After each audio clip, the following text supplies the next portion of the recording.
we had to really step back and we essentially audited our entire workspace because, hey, this was launched and built and designed 5+ years ago, maybe even longer. And then maybe the same people aren't even at the company anymore. And so, kind of really like resetting our expectations.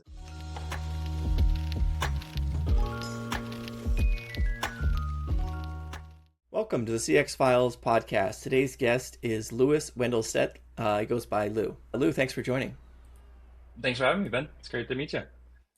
So I always like to start with a little bit about my guest's past and background. Can you share one of your first experiences from your career?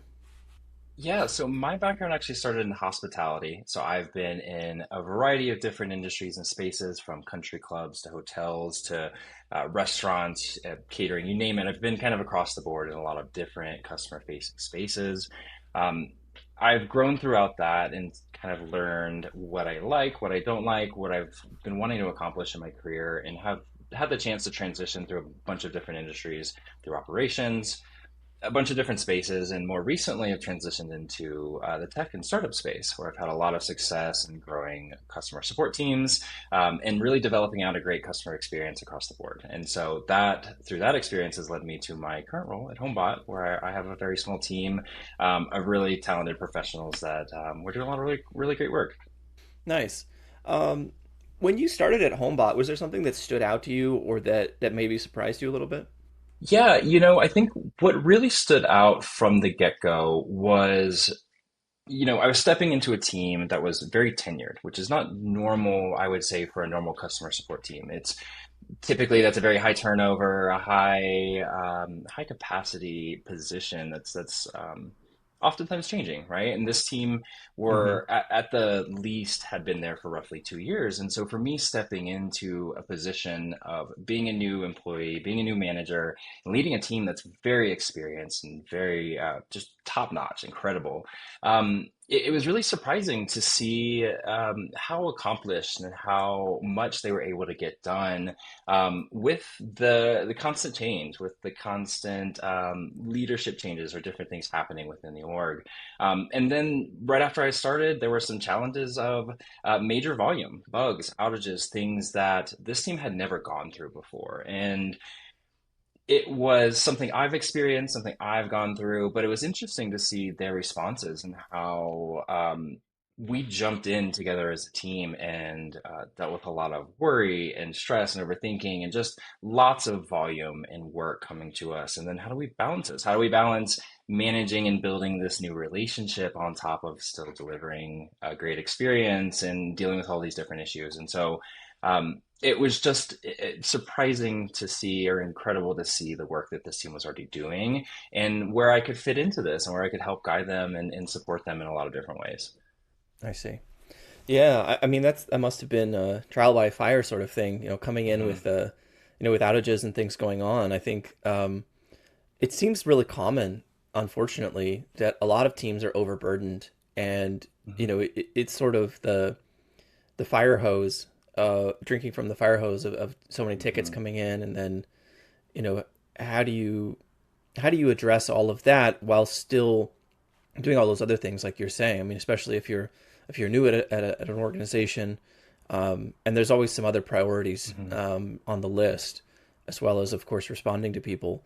Um, did you find that there was a kind of a light at the end of the tunnel, or how did you feel coming out of that? It was really hard to find that light at the end of the tunnel, honestly. There were things out of our control. There were people Mm-hmm. yelling at us, it's a lot to manage and to go through. And then, like you said, it was also tough to balance being a new manager at this company and for this team, dealing with a lot of these challenges. And then how do you build respect and build rapport and trust with your team members while going through a lot of this? And so for me stepping into this, hey, uh, like we had spoken about previously, a lot of the challenges that we were seeing, these outages, these bugs, this volume increase, I've seen this and I've dealt with this and other teams that I've dealt with. So it's not a unique challenge to deal with, right? But how do I get the same buy-in from my team without having had the chance to build rapport, without having had the chance to build that relationship? And so for Mm-hmm. me, the priority was that. It was coming in here, it was understanding the challenges. as a support manager, it is important to be a product expert and to really understand the product that you're supporting, right? But my team were the experts. And so for me, the Mm, priority at that point was to know them. How can I remove obstacles from them? What do they need? How do I advocate for them in those right ways? And I felt doing that instead of stepping in and trying to be this immediate product expert in those types of things was the support that was needed. And we could slowly see ourselves chip away at the problem. It wasn't a, hey, we have this Hail Mary solution and it fixes everything. It was a very tedious process to kind of work through these things. And like I said, at first there was no light. There was panic, stress, all of these different things going on. But then you could start to see, right, is that as we were making decisions and we were just throwing ideas at the wall to see what sticks, a lot of things stuck and we felt really good. And then as you're chipping away at the stones of the tunnel, right, you start to see the light start to peek through. And then you feel the effort that you've put in, you feel the work there. And that is so rewarding and so empowering. And while we had this very challenging, couple of situations and things going on, it also brought our team together in really great ways. And one thing that's always stood out to me in my career, I can't remember exactly where I've come across this saying, right? But it was the premise around you can always do your best to prepare for worst case scenario, but you truly don't know how to plan for worst case scenario unless you have it, right? hmm And I think this was one of those scenarios of this was almost worst case scenario, right? But now going forward, we know how to plan for this. We know how to prevent these things. We know what we need to be successful. So very challenging time, but we got through it and we worked together really well as a team, and it's something we're very proud of. Definitely. Yeah, I think that there's a few things I'm thinking of listening to you. One is that shared adversity definitely brings people together, Mhm, right? mhm, Um, Going through challenges together brings people closer together. I'm also reminded. I had a guest on a previous episode of CX Files. His name is David Riceley. Works with a company mhm, called Union Wireless out in Wyoming. He mhm, made the point that employee experience translates to customer experience mhm. almost directly, right? And Absolutely. so how you treat your people is how your customers are going to feel because Mhm. obviously that's the interface, right? What do you think about that? I couldn't agree more. I think this is my passion and my purpose as a manager. Honestly, there's so much managers have their hands in and have a part of, but ultimately, I think taking care of your people takes care of the customer, right? Being there for them. Like I said, especially with my team, they are the experts. I have to some degree, step back and trust their knowledge and trust their experience, but remove obstacles and support them in the ways that they need.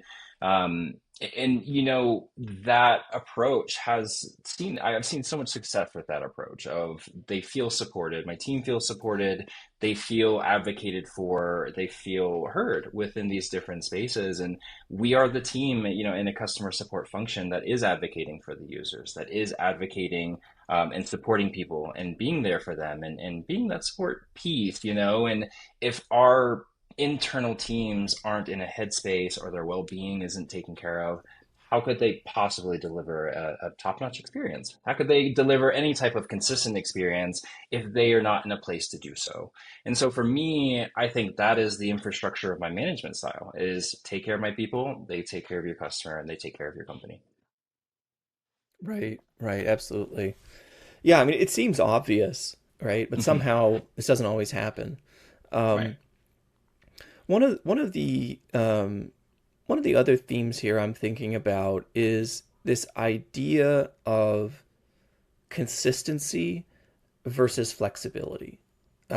Because you need to have a consistent experience up to a point, right? Mhm. And I think if you get too rigid, if you have this Right. absolutely concrete policy and you never deviate from it, then you might miss some opportunities to maybe go above and beyond or Mhm. to really show empathy for somebody having a super hard time. You know, Mhm. there's intuition there that Mhm. people have that doesn't always line up with the most, you know, Mhm. rigorous, kind of look at the numbers sort of approach. Right. Um, maybe rigorous isn't the right word, but like a Mhm. kind of a blinders on, numbers only approach, right? Right, right. Um, how do you feel about this balance, and where do you maybe give your team leeway versus saying no, we need to stick to the Mhm. to stick to what we're doing? Yeah, that's a really great question. I think that is such a fine line to tiptoe on a regular basis, where we are building in the startup space in particular, the really only constant that you deal with and see is going to be change. Is there's always something new, there's always something happening, right? So you have to have a degree of flexibility in being ready to adapt, being ready to shift gears or shift directions and see what happens and see and kind of figure out challenges along the way and see how that goes, and that's a challenging process in itself. But if you, like you said, if you're too rigid in one specific structure or even the phrase, this is how we've done it, this has worked for us, right? That's doesn't allow for you to change with the times, to change with your competitors, Hmm. with your markets, whatever that might be, Hmm. right? But then there's on the flip Hmm. side, right? Is that if you are constantly changing too much, is that a great experience, right? If you're overcomplicating something to simplify it, really are you accomplishing what you're trying to accomplish? So I think for me, building in flexibility into your planning is what's important. Mm. Building a consistent expectation or policy or process, but still allowing for that flexibility within there, right? And so I think as a good example for my team, it's a lot of, hey, this is the policy and this is the expectation, but you do have an ability to make a judgment call. You again are the expert, and we're trusting your judgment and we're trusting your insight in this situation, right? So here is your expectation, but here's ways that we might be able to work around that. Here's where we can get creative in these solutions. Here's where we can just think outside the box a little bit. So I think overall, this is something that is very tough to tiptoe. And you mentioned it too, the premise in customer support, customer experience of going above and beyond. I obviously everybody loves that premise, especially as a customer, right? I want to be taken care of. I want to be treated as I should be as a user or paying for your service, right? But for me, I consistently continue to think back to the thought of, well, if you go above and beyond this time, but you don't go above and beyond the next time, are you working with a different employee on a team or a different person, a different channel, right? That's going to be a little more disappointing the second time around if it's not this great of an experience, right? And so I oftentimes mention consistency as something that I'm looking for, but that's what I really believe is a great experience. It is exactly that of having a consistent experience of no matter who I contact, at what time, what date, what question I'm asking, I still get the same level of support, the same level of care. And ultimately, that's something that's become very important to me and a big priority, but even within that, still being flexible to adapt. So, Yeah, yeah, thank you. I think that it's a good way to put it. I'm thinking in my head of what you're saying of like this. Um, if you have five pieces of your plan, four of them might be rigid, and the mhm, fifth one might be intentionally flexible, right? So that exactly. Yep. you've got Yeah. that, like you've got that built in, right? Hmm. Hmm. It almost on the surface maybe it seems almost paradoxical, but like Hmm. planning for flexibility, right? Yeah. It feels weird. um, It definitely feels weird, but again, like you said, you might get stuck in a worse situation if you're not ready to shift gears and adapt in the ways you need.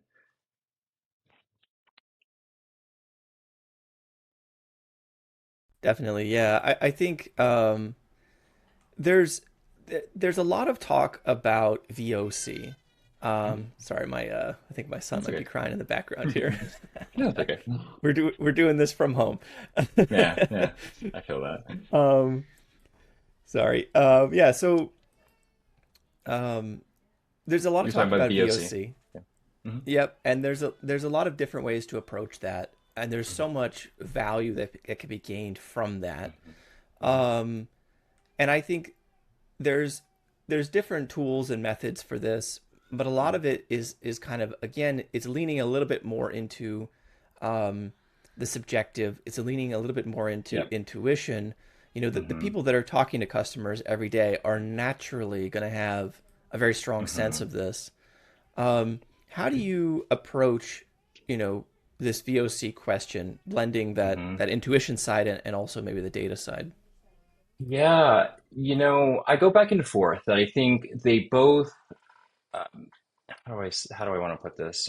Support each other in the right ways between both being data driven, but also having the insight, like you were saying, of somebody who's working with your user on a daily basis. There is no better insight than this group. We understand if we make a product change, we can generally understand and assume how users will respond to this. Will they be receptive? Will they push back? And the tough part is, in our space, sometimes we're reactive. Sometimes there's an emotional response. Sometimes there's all these different things when it comes to dealing with users or customers or people at large. And so there is this balance of there's this intuition, right? But maybe this person that's having this thought, this suggestion, this intuition doesn't have the full scope of context. Maybe they don't understand that there's another initiative or project coming down the pipeline that they just aren't privy to just yet, or maybe it's not fully built out, right? That will solve some of these particular issues. And so there's this fine balance of intuition is very important in relying on this team and trusting them and their knowledge and experience, right? But understanding where that is coming from. And so then there's the flip side of the data piece, the quantitative, taking out that subjective understanding or approach or whatever it might be, right? And so what I personally like to do, and what I think is really important, is to really try to 50-50 balance them as much as I can. When I have a suggestion, a thought, that intuition coming from somebody on my team or somebody I work alongside, I then use data to try and either validate that or disprove those different things. And that oftentimes brings up additional questions, other insights that we maybe didn't even expect or didn't even plan to uncover. But that did come from that intuition, right? And then there's the flip side, right? Where I may be doing specific reporting and other things for my team, just consistent reporting, or just data analysis that I'm going through. And things may stand out there that are really interesting, but I can't necessarily understand why, or I can't define it in the ways that make sense to me, right? And so then I will take that data piece and use my team's intuition and experience and knowledge to help me understand it better to then make those better decisions in the long run. And so I think leaning too far towards one or the other sometimes gets you stuck, sometimes leaves you with just too quantitative of details and insight versus kind of balancing both quantitative and qualitative. So I really try to tiptoe that line as much as I can and use both in the strengths and whatever the particular instance or question or issue that we're trying to solve for is. Definitely. Yeah, I mean that makes sense. And I think that there's a real trap with metrics where Hmm. somebody establishes a metric in an organization and they say this is an important thing to track. Here's why it's important. And in a certain context, this can inform a certain decision, and then that metric becomes something that's just you know continuously tracked. But maybe that person moves on, or maybe Hmm. priorities shift, and then it kind of loses context over time. Hmm. Um, Hmm. and then suddenly this metric that was very meaningful at one point, now it's sort of, oh, what do we actually do with that, right? Hmm. Hmm. And I think that especially in the realm of VOC, there's so many opportunities that it might get a little messy sometimes, or it might get a Hmm. little unclear sometimes. Are there some like particular things that you like to pay attention to, or things that are really high priority? That's a great question. I think when it comes to KPIs, I think sometimes we do struggle with the thought of we need to have them. And so we kind of force ourselves to create these particular things or tracking all these different things that maybe are arbitrary, maybe not necessarily giving us the insight that we want. But do you mind asking the question one more time? I just want to make sure I'm on the right track. Yeah, just thinking of there's this big stew of metrics and KPIs. Hmm. There's all these things out there, and how do you prioritize and balance them? Because one might be the inverse of another, and how do you kind of think about that Yeah. mix? Yeah, I think it's all kind of trial and error, right? I think especially in my space and when we're working in startups, right, is that sometimes we don't even truly know what success looks like in these spaces or even in our department, right? And so we may take just standard data to kind of get a baseline understanding or trying to see what are we missing? Where are the gaps? Where are these different things? But again, going back to the point we made earlier of not being rigid in those expectations and maybe those SLAs and maybe those KPIs, right? Where we still have flexibility to understand that, hey, we built out all this reporting. We've been using these KPIs up until this point, which have been great, right? But like you said, maybe somebody's moved on. Maybe our priorities have shifted. Our KPIs and metrics and tracking should also shift in those sorts of ways. And I think it's again, this is the space that I'm in particular, but I think that is what allows you to adapt. Same with the market, same with your competitors, same with your different teams and your priorities, right? They again have to be flexible. Your data also has to be flexible to match that and give you the insight that you actually need, and that's impactful. And I think that's the biggest consideration there. Definitely. And with data and with VOC, um, it brings us to the inevitable AI discussion. I think there's so many ways that AI can be used, and I think within that there's ways that it should and shouldn't be used. Mm-hmm. Um, do you have some thoughts about sort of the best and worst of AI in CX today? Yeah, I think what immediately comes to mind, particularly I would say, like you said, with the worst aspects of it, is I think where we are struggling with AI in this particular industry is seeing AI replace the human element of what we do.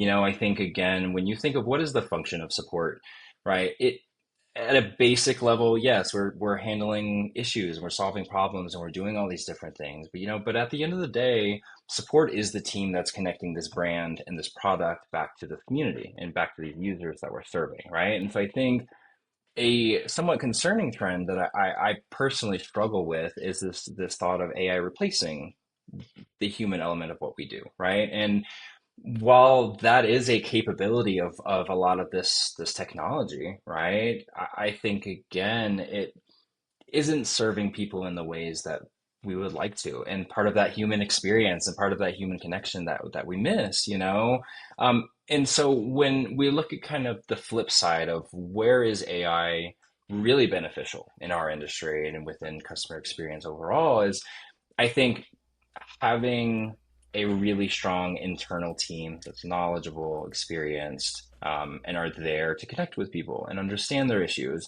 and understand that they are going through that they're going through life, and this is part of maybe their business and their well-being and whatever that might be, right? And so I think where we're seeing a lot of success with AI is instead of using it to replace communication and troubleshooting, whatever that might be, with support, we're instead prioritizing using it to support our support teams. And so internally, now we're using AI, and that's a little bit more of our priority, right? So, how do we get documentation easily and effectively, right? How do we help answer or redefine a question that a user might be asking us, right? They use different verbiage than we may internally, and it's hard to sometimes interpret that or what their questions might be. And then also sometimes too is as you build out a company, you have tons of documentation, you have tons of changing processes, you have tons of things happening on a regular basis.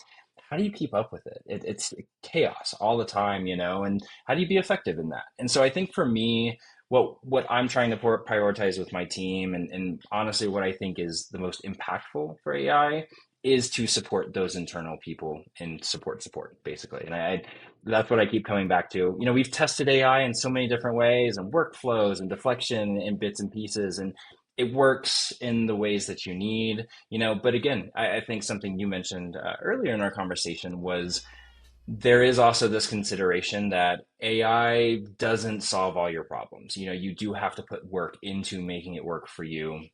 You have to train it in the right ways. You have to give it the right resources and the right support, just like you would somebody internally. And I almost think about it as an employee, right? If you have an AI tool comparatively to an employee, if you don't onboard them in the right ways, you don't give them the right support and documentation, right? It's not going to do the things that you hope that it's going to. So honestly, I think that's for me best and worst. Let's not get rid of the human element and the connection there, right? But let's how do we make our lives easier for the people that are still doing that and doing it really well? Absolutely, yeah. Totally agree. I think that there's a lot of things that humans have been doing and continue to do that are Hmm. actually inhuman in a way, Hmm. right? There's a lot of tedious, repetitive, uh, brain disconnected, kind of Hmm. tasks that we all have Yeah, to do. And I mean, those are some of the best things for AI to handle for us. agreed. Um, Agreed. I think if a user needs to reset their password, just as like Right. the lowest, simplest kind Hmm. of example of Yeah, something that yeah, a user would need, like yeah. they shouldn't be talking to a human for that, right? Like, Agree. 99% of the Agree. time. Yeah. Um, and yet, if somebody has an edge case, if somebody has a really pressing need, um, if they really do need to talk to a human, then they absolutely should be, and they shouldn't Agreed. be deflected, right? Agreed. Agreed. Um, yeah, I think one of the things you mentioned also is that AI is needs to be supported in order to be effective. It almost needs to be treated Hmm. like an employee, right? Hmm. Hmm. Um, and part of that is this idea that it depends on high quality data, right? It Hmm. depends on having access to structured, up to date, clearly formatted information. Hmm. And if you don't have that, then of course it's not going to give you good results. Right. Um, how do you think about kind of knowledge management in the context of AI and sort of how it hinges on that? Yeah, I mean, I think, we're talking about AI specifically, but again, going back to even just the premise of knowledge management for an internal team, right? I think that is your baseline. That is when we talk about consistency and having a kind of a clear expectation of things, that's how you create it, right? You make a change, you create a policy, you create a process, you create documentation around that. And that's important for both internal teams and for users, right? To understand I can solve half of these problems myself, if we're onboarding somebody or training somebody, how do you get somebody ramped up to be successful without the right documentation, without things to reference back to? How many times have we all been in a training? Hey, I've got this. I know exactly what you said to me, and then you go to actually do it, and you've lost everything. It's immediately out of your mind, right? And that's where documentation comes in, and it's super important, right? But those are the things that again create that consistency because multiple customers come in with the same type of issue, right? Is all of my team, are they saying the same things? Are they giving the same information? And is that information correct? Those things are often changing, right? So are we keeping up with that? And is my team keeping up with that? And so I think at the end of the day, knowledge management is essentially the core of being effective as a team and as a company, right? And then that very easily plays into AI. And that is one of the challenges we struggled with AI is we have tons of resources, we have tons of documentation, right? But so many things have happened over the years that things weren't updated, right? Or we maybe just added on to it. And so then as we're implementing AI tools, it's taking outdated information, it's taking outdated workflows and just information overall, and it's combining that with correct information. And so it's doing the things we trained it to, right? But again, it's that thought of, bad data in is bad data out. And so we had to really take the approach of reassessing that of, we want to use AI, but we can't do that without the consideration of revamping our entire internal tools and documentation. So all that to say, I think it is ultimately at the core. It is what you reference back to. It is what keeps things consistent. It is what keeps everybody on the same page. Absolutely. Yeah, I think that there's these challenges, this sort of perennial challenges that come up with keeping a knowledge base up to date, keeping it accurate, responding to product and service changes. Um, and it seems like some organizations really prioritize that and do it really well, but a Hmm. lot of them don't. And it's sort of like a Hmm. second, third, fourth priority. Hmm. And then they plug in AI and they're like, well, why aren't we getting good results from Hmm. this, right? Hmm. It sounds like Agreed. you've kind of thought about this and Hmm. taken the right measures to prioritize it appropriately. Hmm. Could you tell us a little bit about that and sort of how you thought about this internally?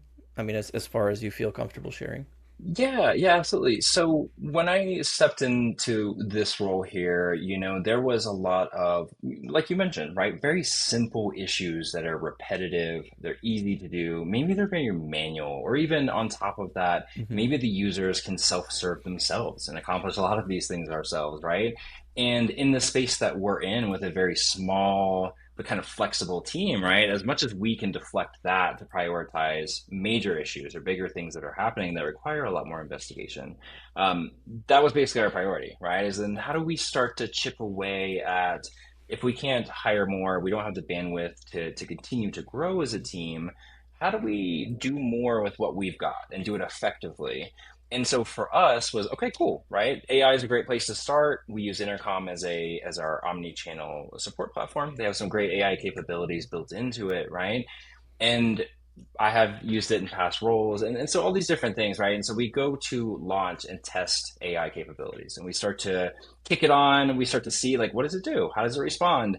And there were some crazy responses. I mean, outdated information, just wild, things that we just didn't expect or couldn't have planned for, right? And it Mm-hmm. again came back to this thought of, whoa, tons of companies are using this and using this really well. What are we doing wrong? What are we missing here? And we had to really step back and we essentially audited our entire workspace because, hey, this was launched and built and designed 5+ years ago, maybe even longer. And none, maybe the same people aren't even at the company anymore. And so, kind of really like resetting our expectations and kind of starting from the ground up, right? Of what do we even have? What are we not using? What are we missing out on in a lot of these different things, right? And so as we started to step back and audit and kind of look at the bigger picture, it was our settings for AI that were a challenge. Do we want it to get to have a conversation versus do we want it to answer once and try and give documentation and resources? And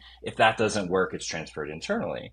And so we tweaked a couple of settings, we tried a couple of different things, and again, just being flexible and creative and seeing what works and doesn't. And then we at the end of the day realized, hey, well, if we're not giving it the right information, if we're giving it information that was relevant 3 years ago but is no longer the case, maybe we have different partnerships, maybe we have different contractual agreements, right, different things like that. No matter what we do with the settings, it's going to still have these crazy responses, and it's again not going to do what we need it to do.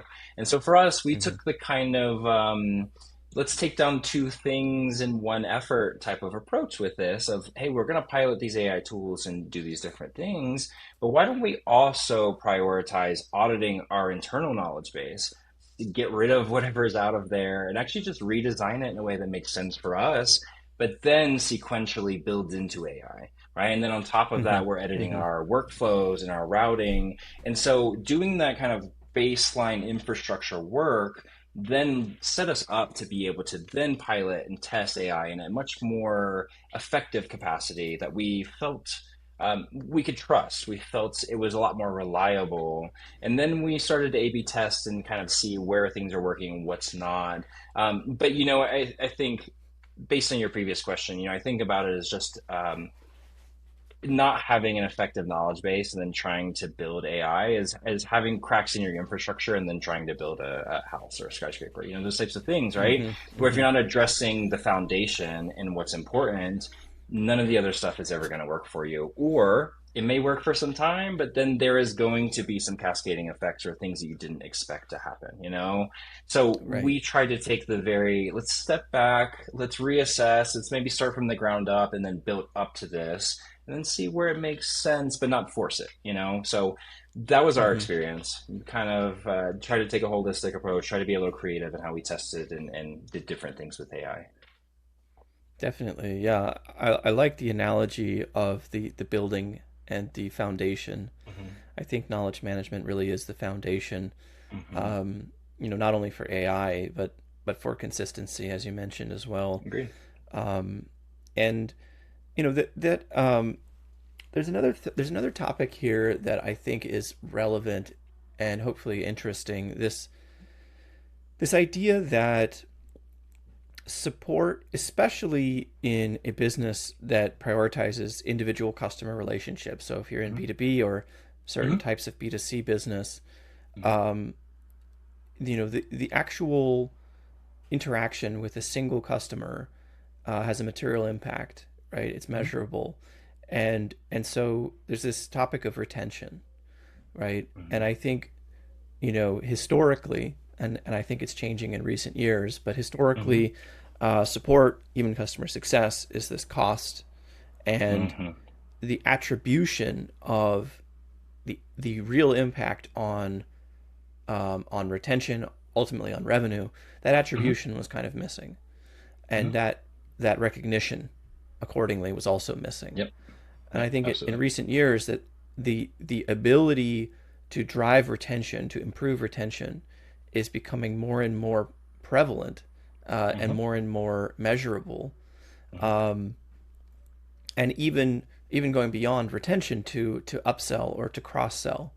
Hmm. And I have this kind of pet metric that I'm thinking about of Hmm. like the support qualified lead or the Yep. support qualified upsell, Hmm. right? Hmm. Where normally you'd have the marketing qualified lead Yep. being passed to sales. But I think that if you have a customer paying right in front of Hmm. you, Hmm. and then there's a better solution available for them, I think that's really natural to mention Hmm. it, right? Hmm. Here's something we can do to help you, right? Right. Um, but but it's been very hard to attribute this, and so Hmm. as part of that, I think support and success gets kind of left out of the revenue conversation, Hmm. and and their contribution is kind of marginalized or Yeah. minimized. We know intuitively that it's very big, Hmm. Yeah. um, but how do you think about this topic and this idea of like measuring impact on revenue? Yeah, you make a lot of really good points with this, Ben. This is something I consistently struggle with, right? Is how do you quantify a position that is oftentimes very qualitative? The experience that we provide, we can create consistency, we can do all these different things, right? But that experience really says a lot. It really connects people to the brand. Like I said, we serve not just to solve problems, we do connect our users, we do connect the communities back to these platforms and these services, right? And so I constantly struggle with the thought of how do you quantify that? If you don't have a very clear, at least to your example, my support team is we are just support. We're not necessarily selling product. We will have that conversation where we need to, right? Or if the opportunity arises or to set up our sales team, but that's not our focus. That's not our priority, right? So we don't have a very clear opportunity to generate revenue. And so it's again back to that question of how do I quantify this? How do I even think about it? But like you said, it's very clear to us because then there's instances of we have an outage, we have a bug, massive wait times for support. You do see an immediate spike in churn. You do see an immediate spike in negative feedback or brand awareness or even that voice of the customer. You do see that immediate shift. And so I, at the end of the day, wish that was much easier to be able to quantify, but sometimes you need a very challenging situation to have that very clear indication of customers are canceling from this, right? But over time, if it's a slower burn, that's not something that's easy to see. And it's also not something that's very easy to connect back to, unless it is a Mm-hmm. very clear experience of, hey, the support rep yelled at me and told me all these different things. And that's my reason for canceling. That's not usually the case, right? It's usually a long-term experience or gaps or misses along in the process. And so I think there's very clear indications that support is a regular revenue generator. We're also a big cost. That's, very obvious there, right? But I think the qualitative pieces that you see and impacts that we see, we're also not only like in that negative sense, like bringing these things down, right? But as a company is rolling out new products, new initiatives, new features, whatever that might be, the support team is helping customers to adopt those things as well. So I think there's also a component that there may be other things happening across the company that have very clear opportunities or ways to generate revenue. But at the end of the day, if it's not supported and launched and done in a really successful way, it doesn't generate the revenue in the ways that you want, you know? And so I think it's a lot of qualitative impact to revenue, but it's very hard to track. And it's something I just constantly struggle with figuring out what is the best way to do so. Yeah, I mean it's an ongoing challenge, and I think you've highlighted really clearly that it's not any one interaction, right? It's a series of Right, interactions, right, and you can't exactly pinpoint, oh, this was the turning point, right? This right. was the exact, word, Yeah, the yeah, word that was exactly. communicated that made the difference, right? Right, right. And you Um, think too of where even support lands in this process, right? Of you onboard a customer, you have the sales conversations and marketing from the get-go, you have onboarding and training and education, whatever that might be, right? But by the time you make it to support, you have an issue oftentimes, right? Or you're looking to cancel or right. those types of things, right? And so we're already on our like back of our heels, right? Of trying to be Hmm. reactive and trying to adapt to these different things. So it's just a very interesting place to be in ways that we impact revenue across so many different spaces in many different ways. Yeah, definitely. I think I hope that there's more opportunities for this in the future, Hmm. and that there are more, kind of clear ways, respecting the nuance and respecting the complexity of these Hmm. relationships, but Hmm. still having something that is concrete. I hope Hmm. that Great. I hope to see that continue to improve in the future.